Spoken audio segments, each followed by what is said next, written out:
Para alcanzar la paz, un grupo de científicos construyó el arma de guerra más vanguardista del momento. Para luchar contra el fascismo, liberaron toda la potencia del átomo.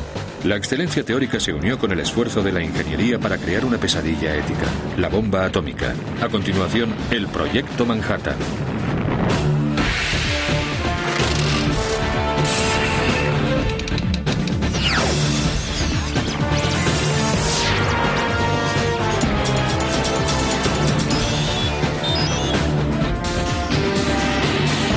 Construcciones vanguardistas. A las 5:30 de la mañana del 16 de julio de 1945, científicos y dignatarios aguardaban la detonación de la primera bomba atómica en una árida zona del desierto de Nuevo México, conocida apropiadamente como Jornada del Muerto. Incluso hicieron apuestas sobre la potencia que podría liberar su creación. Pero lo que muchos se preguntaban era sencillamente si el arma llegaría a funcionar. En cualquier caso, algo era seguro. Si la bomba atómica hacía explosión, el mundo jamás volvería a ser el mismo. Esta historia es la gran tragedia del siglo XX. Y si tuviera que resumirla en una frase sería la siguiente. El género humano inventa el modo de autodestruirse. Para ello, científicos, ingenieros y el ejército colaboraron en una iniciativa que recibió el nombre de Proyecto Manhattan. En tan solo 2 años, construyeron un complejo industrial con ramificaciones en todo el país que rivalizaría en tamaño con el de la industria del automóvil. Con el fin de fabricar combustible para la bomba, levantaron la 5ª ciudad más grande del estado de Tennessee, que consumía 1/10 parte de la energía eléctrica que se producía en todo Estados Unidos. Los constructores de la bomba invirtieron más de 1.500 millones de euros para efectuar la primera explosión atómica fabricada por el hombre, tan solo 28 meses después de que los científicos pisaran por primera vez el laboratorio de las instalaciones del Proyecto Manhattan en Los Álamos, Nuevo México. Sin embargo, aquella mañana de julio de 1945, muchos de los físicos más destacados del mundo volvían la mirada ansiosamente hasta el perímetro donde tendría lugar la prueba, 320 kilómetros al sur de Los Álamos, esperando los resultados de su trabajo. En realidad, aquella cuenta atrás había comenzado hacía 12 años, cuando muchos de esos científicos escaparon de la llegada del fascismo a Europa. La subida de Hitler al poder en 1933 constituyó una amenaza directa para los judíos europeos, en especial para los alemanes. Y casualmente algunos de los mejores científicos del país eran judíos. Gente como Hans Speidel, Edward Teller, Leo Szilard o Einstein. Uno por uno, estos científicos huyeron de Europa y se instalaron en Estados Unidos, en cuyas universidades encontraron refugio. En 1938 llegaron noticias alarmantes de Alemania. Los científicos germanos habían dividido el átomo bombardeando núcleos de uranio con neutrones que los hacían inestables. Durante la división tenía lugar una pérdida de masa que producía energía cinética. Habían descubierto la fisión y con ella abrieron la caja de Pandora. Si cada uno de esos neutrones pasa a otro núcleo de uranio y provoca una fisión, la primera fisión da lugar a más de 2 fisiones en la siguiente generación, por lo que en las sucesivas generaciones aumenta considerablemente el número de neutrones, y eso provoca una reacción en cadena explosiva. Si 2 masas de uranio altamente fisible en forma de esfera y receptor pudieran unirse con la velocidad suficiente en el interior de una bomba, el resultado sería una reacción en cadena cuya fuerza explosiva iría aumentando de forma exponencial. Las implicaciones del descubrimiento de la fisión del uranio serían obvias para los científicos de la Alemania nazi, y aquello aterrorizaba a Leo Szilard, un físico de 40 años que había emigrado de Hungría. Szilard, que conocía el funcionamiento de la maquinaria política, quería advertir al presidente Roosevelt, pero sabía que carecía de la influencia necesaria para hacerlo.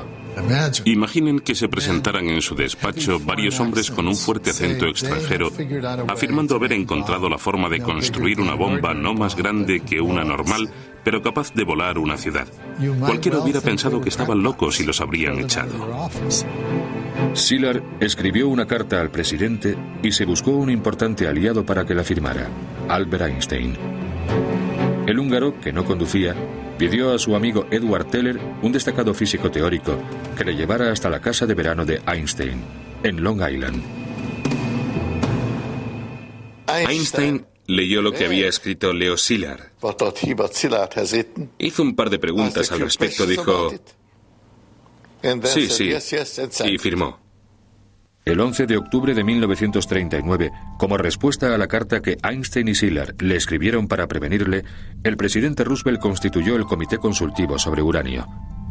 Sin embargo, el dirigente no situó entre sus prioridades aquel nuevo descubrimiento, aún incierto, pues copaba toda su atención una guerra mundial que había empezado hacía 2 meses. Uno de los últimos refugiados de dicha guerra, el físico de 37 años Enrico Fermi, escapó por los pelos del conflicto con su esposa Laura, que era judía. Aprovecharon un viaje a Suecia para recoger el premio Nobel y desde allí huyeron a los Estados Unidos. Las autoridades fascistas de la Italia de aquel momento ignoraban que no pensaban regresar. En Colombia, Fermi abordó junto a Leo Szilard el primer obstáculo para la creación de la bomba: la cuestión de si en un reactor de uranio podría inducirse una reacción en cadena sostenida. Sin la duplicación sucesiva de la potencia de la reacción en cadena sería imposible construir una bomba. Fermi era uno de los pocos científicos brillantes tanto en el ámbito teórico como en el práctico. Le encantaba ensuciarse las manos. Leo Szilard, en cambio, era su antítesis. Por lo general dormía hasta tarde y para refrescarse las ideas se sumergía en una bañera. Pero ni siquiera mientras estaba en su bañera, Szilard olvidaba la competición que debían ganar y el esfuerzo que estaban realizando los germanos para crear una bomba.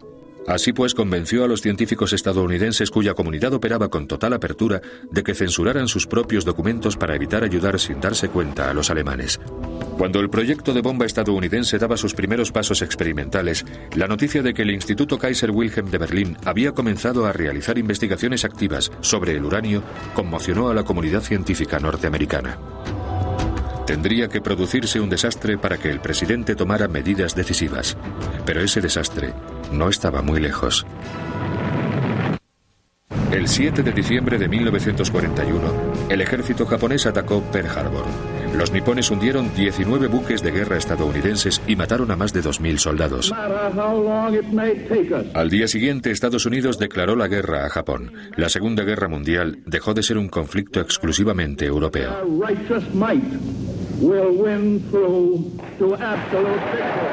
La entrada de Estados Unidos en la guerra resucitó su por entonces moribundo proyecto de bomba atómica. El presidente Roosevelt aprobó la producción del arma y traspasó el programa nuclear al ejército.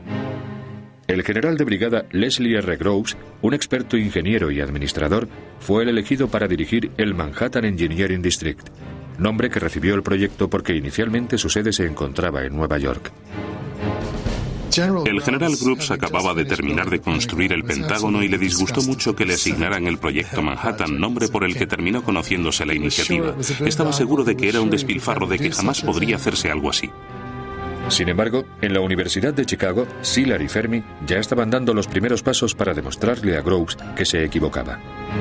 Su objetivo era probar que el proceso de fisión podía utilizarse provocando una reacción en cadena sostenida en uranio. Los dos científicos construyeron el primer reactor primitivo en una pista de squash situada bajo las gradas del estadio de fútbol de la universidad. El reactor consistía en una pila de la que se podía iniciar y controlar una reacción de fisión. Lo hicieron amontonando capas de grafito e incrustando en ellas bolas de uranio para que cuando los neutrones empezaran a desplazarse por el material, el grafito los frenara. De ese modo, colisionarían con el uranio y liberarían más neutrones, que continuarían el modelo de reacción en cadena. Este logro momentáneo, solo detectable por un contador Geiger, significaba que el proceso de fisión podía ser sostenido. Era posible liberar energía nuclear de forma controlada como en un reactor o con resultados absolutamente cataclísmicos como en una bomba. Era una locura. Si juntabas un puñado de uranio con grafito, aquello cobraba vida. El proyecto de la bomba comenzó a avanzar a toda máquina. Y el primer escollo con el que se topó fue la falta de un combustible apropiado. La fisión se produce más fácilmente en un raro isótopo del uranio, el uranio 235, y sucede de forma natural con un ratio de 1/39 en su gemelo menos útil, el uranio 238. El problema residía en que era casi imposible separar los isótopos químicamente idénticos. El único método válido allá por el año 1942 era la separación electromagnética. En este proceso, un espectrómetro de masas usado para separar partículas con carga eléctrica en función de su masa enviaba un haz de átomos de uranio a través de un imán.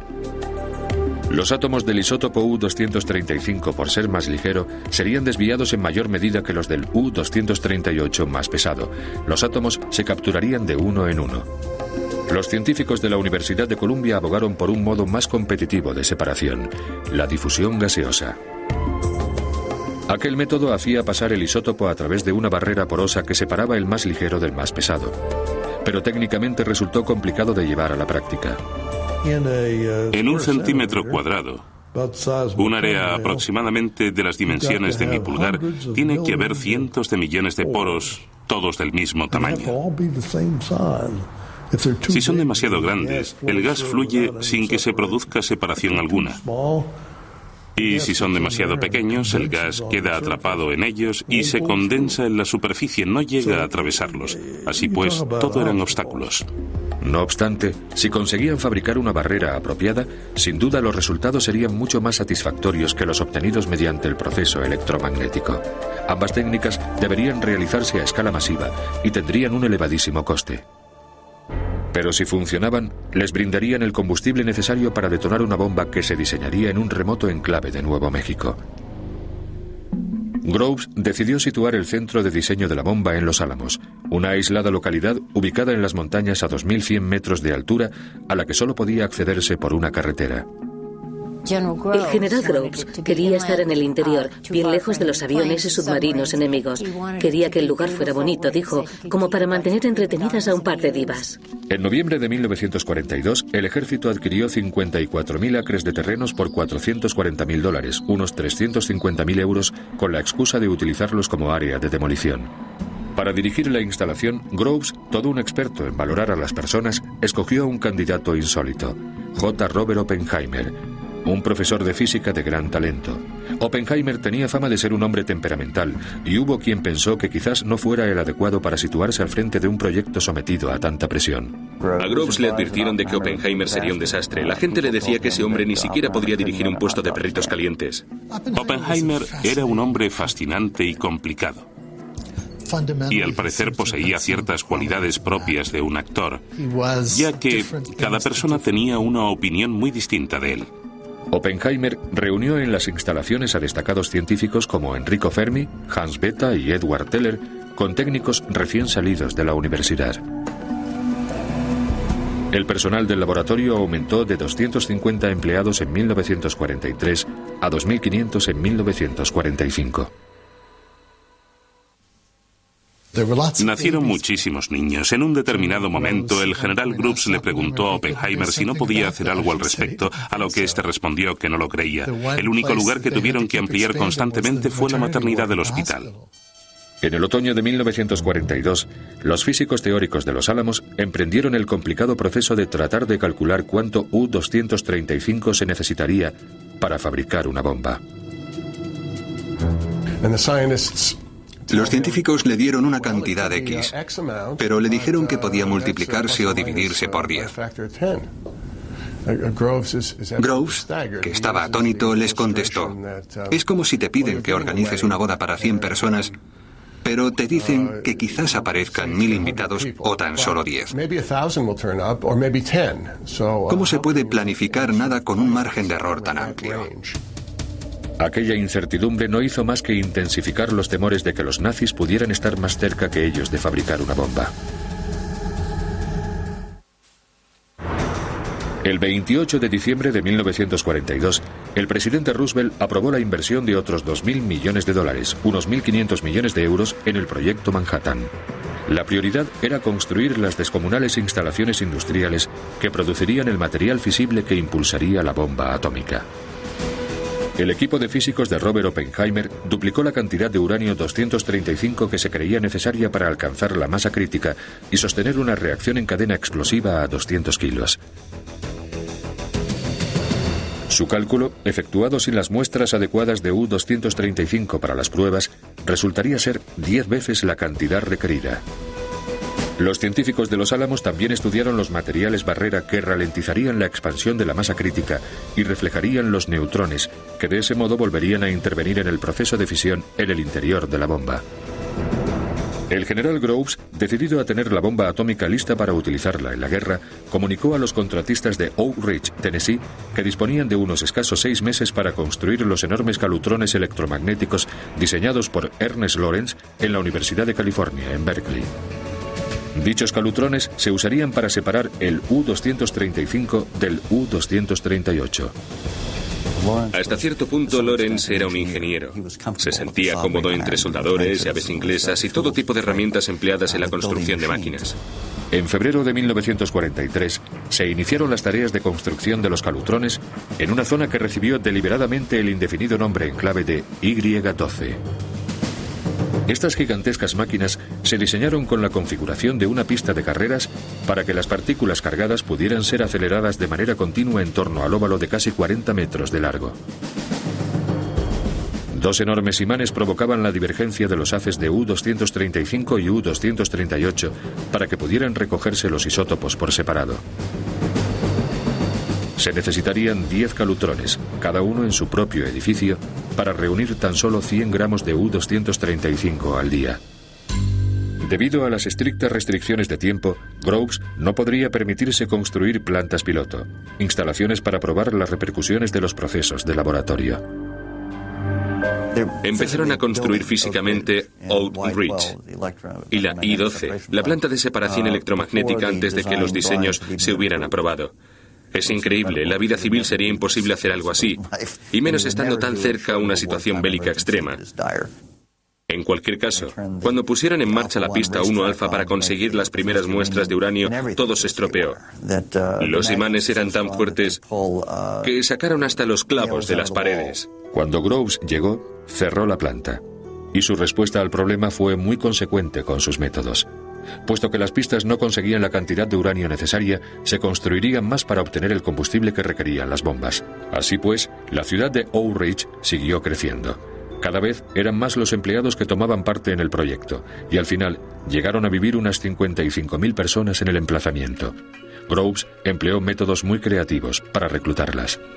Durante la guerra era muy difícil conseguir trabajadores para el sector de la construcción y su solución fue poner anuncios que rezaban: no podemos decirte lo que hacemos, pero todas las noches tendrás un filete en la mesa. A los trabajadores se les instruía para mostrarse evasivos cuando alguien les preguntara a qué se dedicaban. Si alguien te preguntaba qué hacías en Oak Ridge, decías que fabricabas las luces para las luciérnagas, los agujeros para los donuts, cosas así. Mientras, en Los Álamos habían empezado a diseñar la bomba de prueba, a la que todo el mundo llamaba ya el artilugio. El principal obstáculo era hallar el modo de unir rápidamente 2 masas subcríticas más pequeñas para conseguir una masa explosiva mayor. El diseño de la bomba resultante se asemejaba mucho al de una pistola. En el interior de la bomba, un cañón dispararía una pieza de combustible radioactiva contra otra a casi 1000 metros por segundo. Las piezas tendrían que encontrarse lo bastante rápido como para evitar que los neutrones emitidos espontáneamente derritieran el combustible, haciendo que la bomba se apagara en lugar de explotar. Pero a los ingenieros les esperaba una difícil tarea. Una cosa es disparar una pieza de uranio contra una segunda pieza y otra hacerlo. ¿A qué velocidad debe ir? ¿Cómo la frenas al final? ¿Y cómo las mantienes en contacto formando una sola masa el tiempo suficiente para obtener una bomba atómica? Oppenheimer lideró los esfuerzos para superar estos obstáculos, dando ejemplo a su equipo en Los Álamos. Cuando realizábamos algún avance en medio de la noche, teníamos que despertar a Robert a tiempo para que lo viera. Le interesaba todo, desde los explosivos hasta la mecánica, pasando por la química y, por supuesto, la propia bomba. Y eso es lo que da coherencia a un gran laboratorio en el que trabajan miles de personas. Oppenheimer vivía a base de café, martinis y cigarrillos. Groves se pasaba el tiempo comiendo chocolate y dormía tranquilamente, mientras que a Oppenheimer le consumía la angustia. Pese a ser tan diferentes, parecían compenetrarse a la perfección y sin duda tenían un objetivo en común. Ese objetivo común estaba a punto de alcanzar un nuevo nivel. Cuando los científicos perfeccionaron el diseño del artilugio, un nuevo elemento fabricado por el hombre, el plutonio, comenzó a escalar posiciones como posible combustible.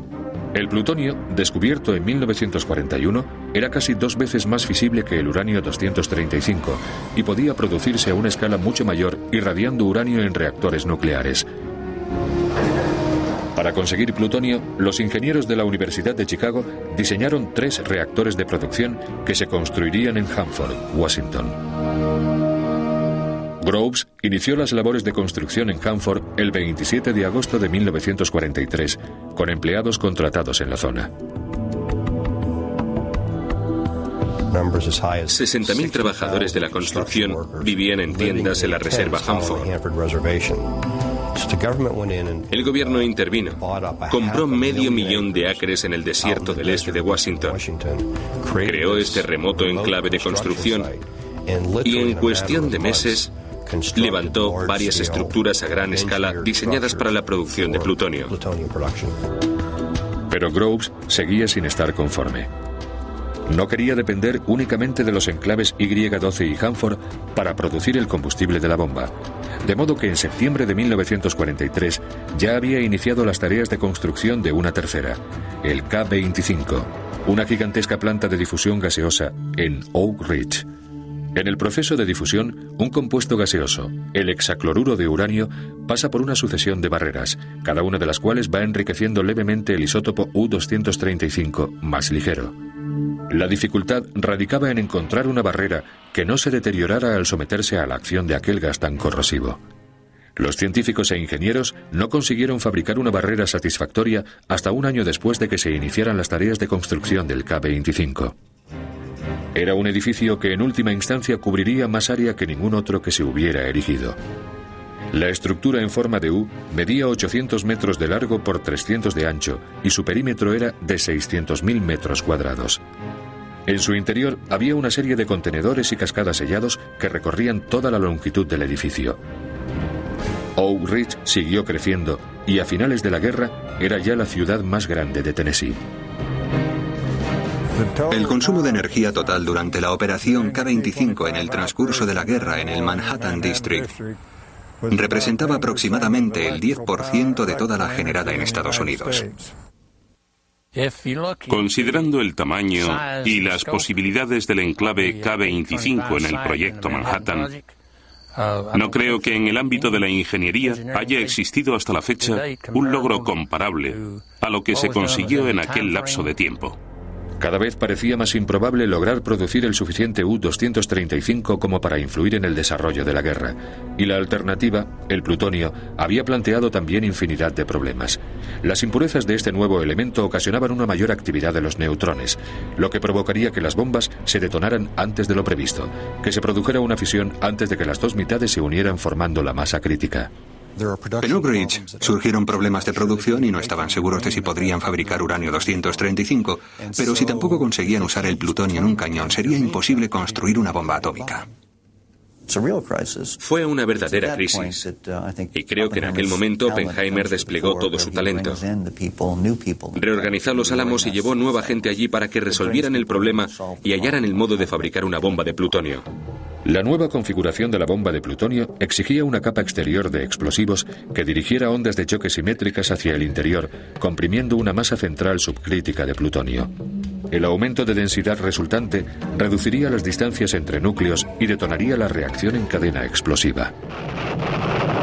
Nadie había colocado nunca potentes explosivos y conseguido una explosión simétrica. Por eso ni siquiera estaban seguros de que aquello fuera factible.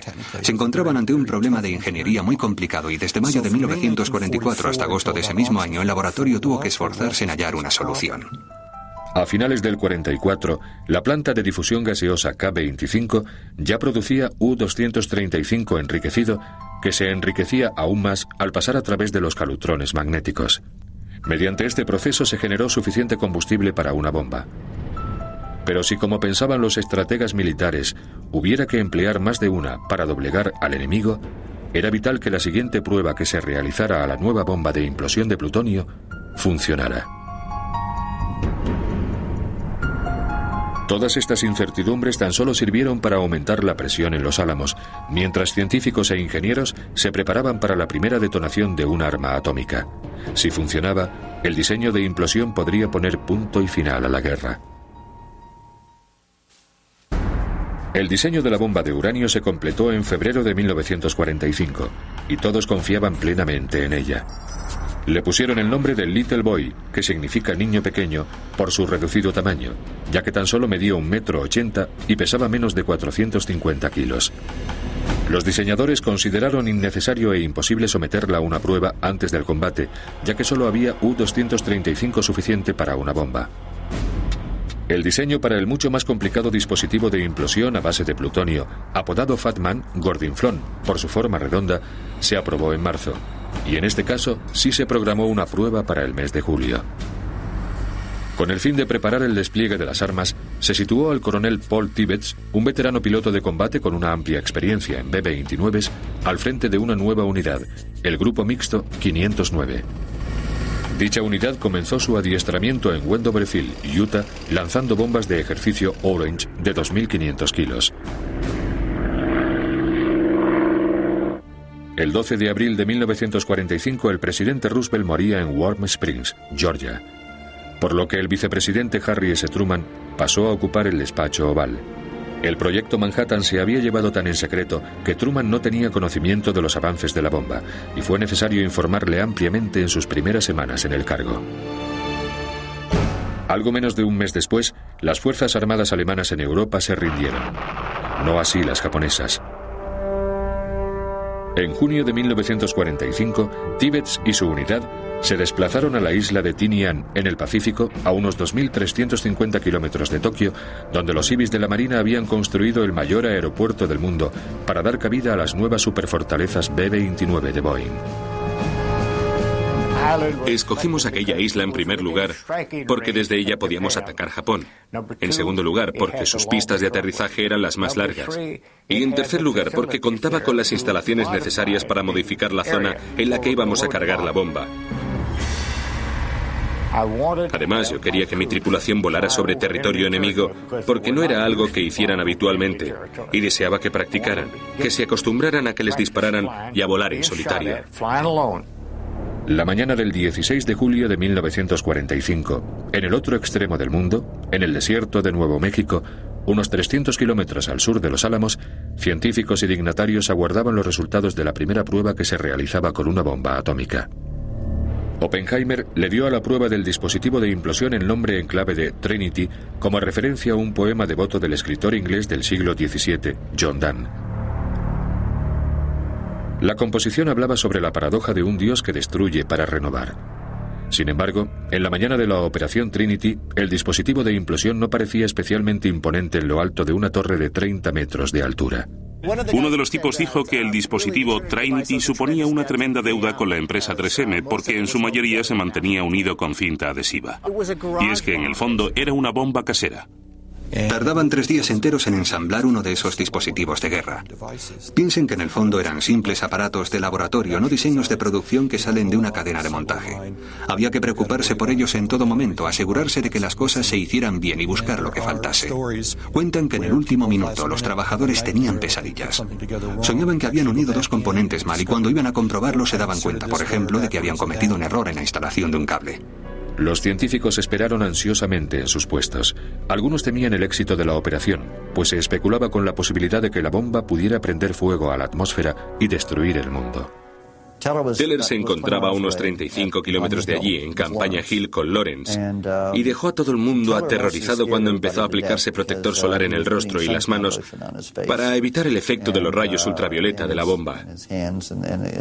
Y eso que estaba a kilómetros y kilómetros de distancia de la bomba. Los científicos se encontraban a 35 kilómetros de la bomba, pero la mayoría temían que no estallara después de salir mal una prueba en vacío realizada días antes. Según los sensores, los explosivos no se habían detonado a la vez, por lo que no comprimieron el núcleo como estaba previsto. Fue desesperante ver cómo fracasaba el ensayo. El nerviosismo normal de quien se encuentra ante un dispositivo en el que ha trabajado, pero que nunca se ha probado por completo, se magnifica debido al fracaso de la prueba anterior. El general Groves estaba tendido boca abajo en el suelo frente al punto donde se produciría la detonación. Y dijo que en aquel momento solo pensaba en lo que haría cuando el temporizador llegara a cero y no sucediera nada.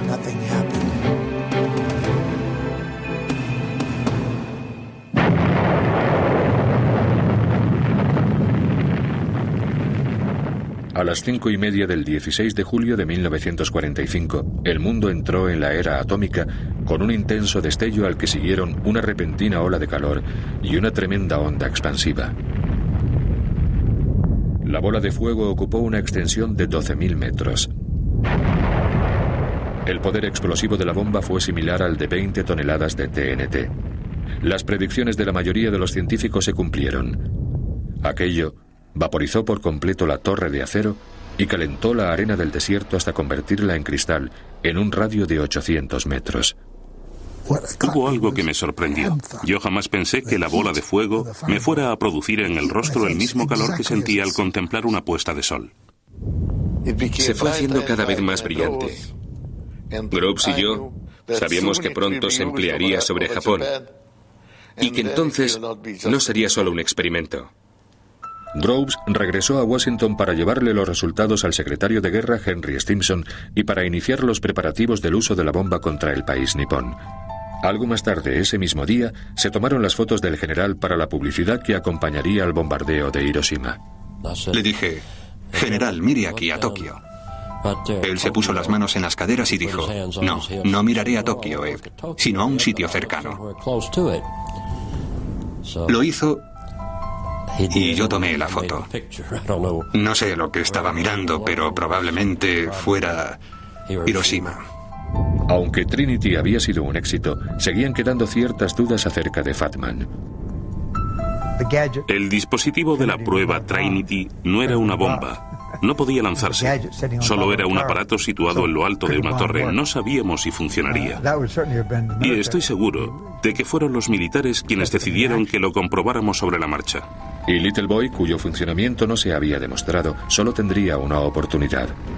El único modo de saber con seguridad cómo resultaría era probándolo, pero no disponíamos del uranio suficiente, así que tuvimos que limitarnos a echarle un vistazo y a comprobar que nuestros cálculos y planteamientos, desde el punto de vista de la ingeniería, parecían buenos. Así que Little Boy entró en combate sin haber sido probada. El curso de la guerra, el trabajo de miles de personas, la inversión de miles de millones y el destino de más de 100.000 soldados y civiles japoneses pendía de un hilo la mañana del 6 de agosto de 1945, mientras el Enola Gay sobrevolaba Hiroshima a una altura de casi 10.000 metros. En junio de 1945, 155 científicos del Proyecto Manhattan firmaron una petición exigiendo que se probara la bomba atómica sobre una zona deshabitada antes de proceder a utilizarla contra Japón. El general Groves escuchó la petición y ordenó que no circulara por los Álamos. Luego, para que la iniciativa perdiera fuerza, realizó un sondeo entre los científicos atómicos preguntando qué pensaban de una demostración. Para desgracia suya, el 83% de los encuestados respondió que era preferible realizar cualquier tipo de prueba antes que bombardear a civiles. Así pues, Groves se ocupó de que la petición quedara bloqueada en Oak Ridge, hasta después de que las bombas cayeran sobre Japón. En cambio, y sobre todo en los más altos niveles del gobierno y del estamento militar, la idea de emplear las bombas con prontitud sobre las ciudades niponas tuvo una gran acogida. Se alzaron muchas voces en favor de emplear esta arma con el fin de asustar a los japoneses y empujarlos a rendirse antes de que los rusos intervinieran en el acuerdo de posguerra. Lo que temían nuestros líderes militares era lo que posteriormente sucedería en Corea, que Japón quedara dividido en dos mitades, la del norte y la del sur, siendo la primera comunista y la segunda capitalista. Además, en el ataque al territorio nipón previsto para noviembre de 1945, participarían 1,5 millones de soldados aliados. Y las bajas en el Pacífico indicaban que las pérdidas serían considerables.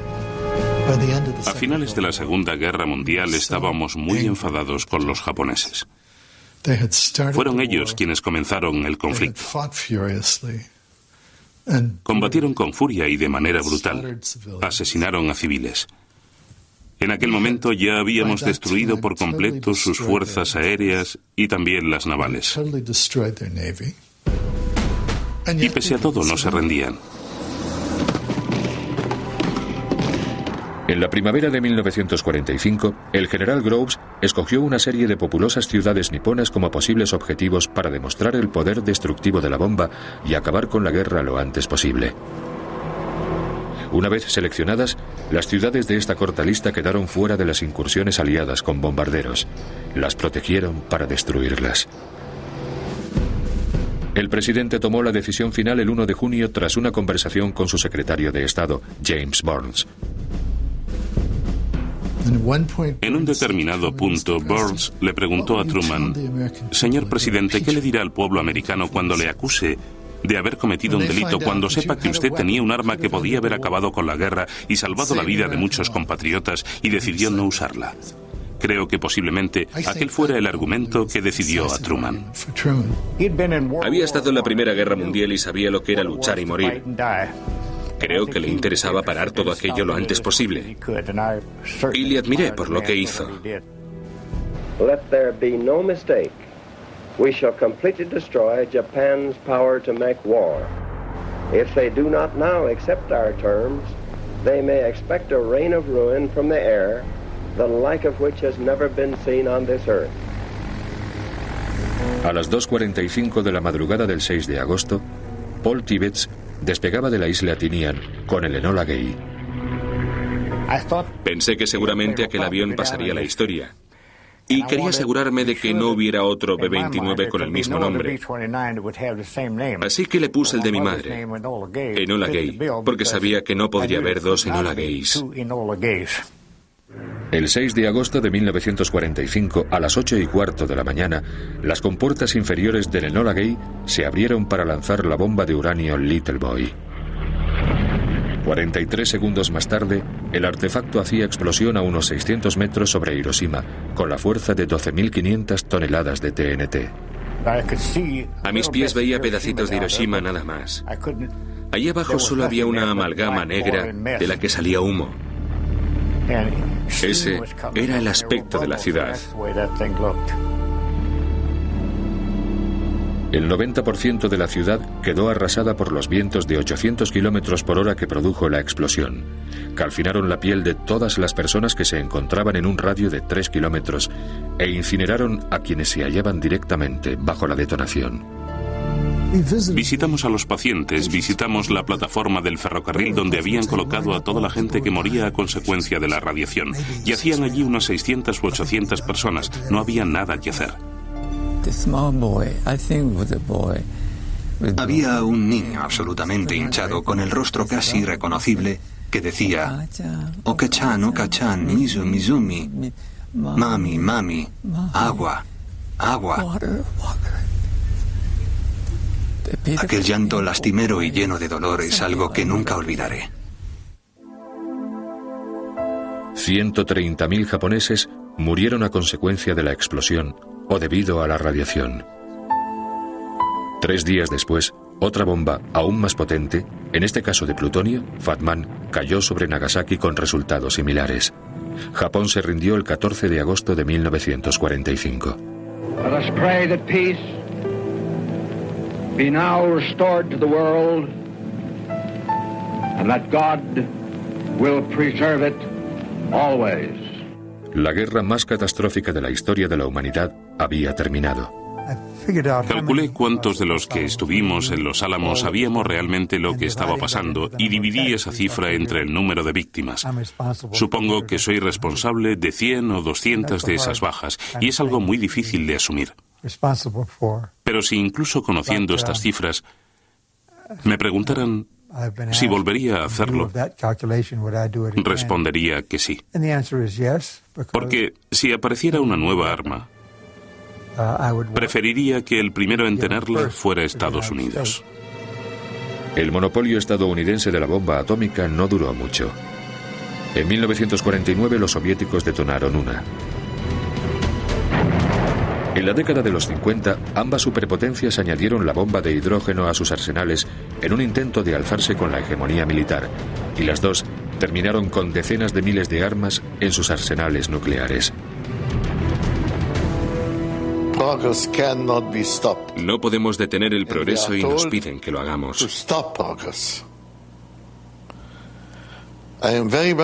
Me aterra pensar que ese progreso siga su curso y que suceda en un país menos comprometido con la paz que nosotros. Oppenheimer, en cambio, no consideraba que la carrera armamentística representara el progreso. Su oposición al proyecto de bomba de hidrógeno de Edward Teller y las dudas que plantearon sus simpatías por el comunismo desembocaron en la anulación de su autorización de seguridad durante una vista organizada por el gobierno que se celebró en 1954. Nunca debió testificar contra Oppenheimer. Creo que todo el proceso contra él fue un terrible error por parte del gobierno de los Estados Unidos. Cuando lo supe me disgusté mucho. Imagino que lo mismo le sucedió a otros científicos. Y creo que cualquier científico que respaldara el proceso tomó una decisión equivocada en mayor o menor medida. Así terminó la carrera de Oppenheimer. Pero el debate sobre su contribución y la del proyecto Manhattan a la historia no había hecho más que empezar. Si dibujamos un gráfico de las muertes humanas durante los conflictos bélicos de los últimos 200 años, observaremos un aumento exponencial hasta 1945, momento en el cual la línea cae a 1 millón al año y permanece en esos niveles el resto del siglo. Es evidente que 1945 marcó un antes y un después en las relaciones internacionales. Y creo que se debió al descubrimiento que realizaron estos científicos. Ellos, trabajando en paz en sus laboratorios, trataban de entender cómo funciona el mundo realmente y no cómo nos gustaría que funcionara. El legado del proyecto Manhattan. El hecho de que la bomba atómica creada bajo la presión de una guerra por los más brillantes científicos del último siglo se considere paradójicamente un elemento decisivo para alcanzar la paz o simplemente una salvaje arma de destrucción, sigue suscitando opiniones tan diametralmente opuestas hoy como hace 50 años. Sin embargo, para algunos, este debate no es ni mucho menos abstracto. El legado del 6 de agosto de 1945 tiene implicaciones demasiado personales. Todos los años, esa fecha, a las 8:15 de la mañana, ofrezco unas plegarias. A veces incluso se me saltan las lágrimas, pues lo revivo todo. Evidentemente no puedo olvidar a todas las personas que fueron asesinadas en aquel momento. Pero quizás el efecto más persistente del proyecto Manhattan haya sido este. No recuerdo otro acontecimiento que influyera de forma tan decisiva en la sociedad estadounidense y en todas las sociedades. Por primera vez se enfrentaron a la aniquilación absoluta, total e instantánea. Aquello destruyó por completo la sensación de seguridad y de confianza en la sociedad estadounidense, algo que hasta el momento no había logrado ningún otro acontecimiento de nuestra historia.